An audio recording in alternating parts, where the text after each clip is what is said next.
According to some of the latest studies, as much as 55% of communication consists of nonverbal elements. These are things like posture, facial expressions, and gestures. When we consider the percentage of nonverbal communication that occurs during every interaction with another person, you should be able to see why the ability to read body language is so important. Once you know how to pick up on and interpret nonverbal cues from other people, you'll gain an ability that is similar to reading minds. Now, the neat thing about body language is that most people don't even realize they're using it. Every movement that we make with our body is intimately connected with our brain's limbic system, and when we feel threatened, our brain tells us to block our torso because it contains our vital organs. Some people do this by crossing their arms or leaning back, while others turn away slightly. If you've ever been at a party and someone you didn't like started coming towards you, there's a good chance that you unknowingly turned your torso away from that person. When we feel threatened or don't like the way an interaction is going, we tend to rotate our torso away from that person as a way to distance ourselves. The human torso is a large part of a person's body language, and you can think of it like the billboard for what the person is thinking. However, the arms are just as important, and when a person is feeling positive, joyful, and free, they tend to move their arms up and outwards away from their torso. If you've ever been really excited and felt the need to throw your hands up in the air and move them around, this is what happens when the other person is happy and joyful. On the opposite end of the spectrum, the arms will freeze and become restricted when the person feels threatened. Imagine that same person at the party is walking towards you. In an attempt to keep you from getting noticed and drawing attention to yourself, your arms will freeze and your movement will become restricted. If you work in retail, you can use body language to spot almost any shoplifter.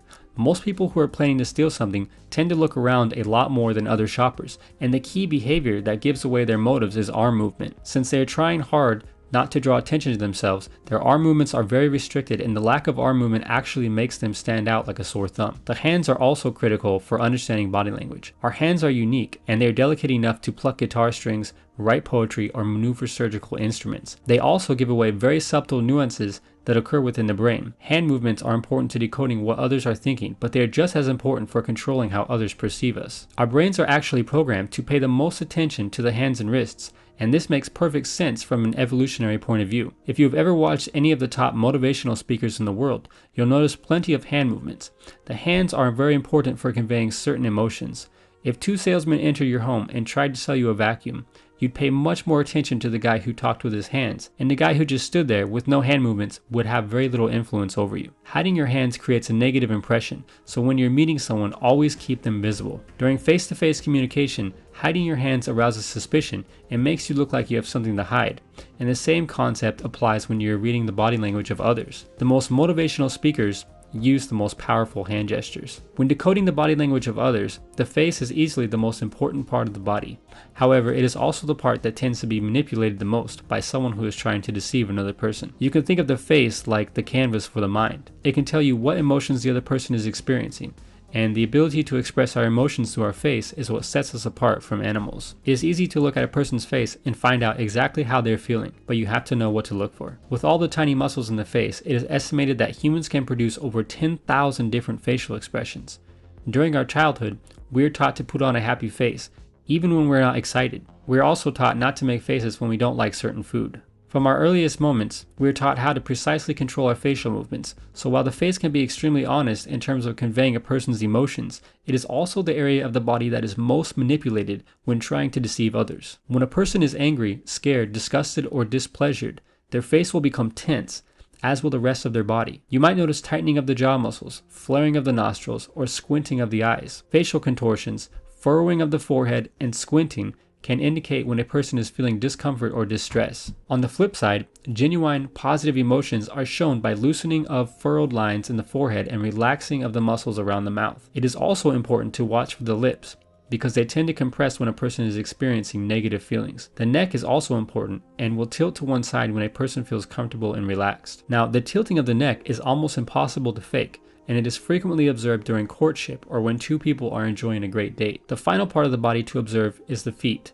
and when a person is feeling positive, happy, and excited, they'll move their feet around like a little kid waiting to open presents. I'd like to end the video on a note of deception. Many recent studies show that even lawyers, police officers, and most people who you'd think would be good at detecting deception are no better at it than you and I. In fact, studies show that most people have a 50-50 chance of detecting deception, and in many situations, people mistake stress for dishonesty. When trying to determine if someone is lying, there is no single behavior that gives away their deception. You must always look at their body language as a whole. Consider the fact that we are taught how to lie from a very early age, and we do it because we are social creatures and we can use deception to benefit ourselves and others. A very effective way to find out if someone is lying is to analyze the relationship between comfort and discomfort. When a person is trying to lie or deceive you, a massive cognitive load is placed on their brain, which can result in significant discomfort. To detect this discomfort, we must understand how to decode all of the subtle cues of the person's body language. Whenever you're trying to find out if a person is lying, your position should always remain neutral because it puts the other person in a mindset that will make their dishonesty easier to read through body language. If you've ever seen a suspect get interviewed on a popular crime show,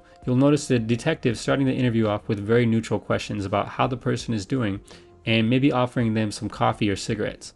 This technique is used to establish the person's baseline behavior when they're comfortable, which makes it easier to spot when the person becomes uncomfortable from the massive cognitive load on their brain that's caused by lying. To detect a deception, we must look for clusters of behavior, such as twiddling of the fingers, faster breathing, distancing gestures, feet jiggling, fidgeting, and other aspects of body language that can indicate nervousness or deception. These are some of the best ways to read a person's body language and find out what they're really thinking. Now, before the video ends, I want to say thank you to all of my loyal subscribers. You guys make everything possible and open up so many opportunities to reach more people. Every single like, comment, share, and subscription means the world to me. And with that said, until next time, thanks for watching.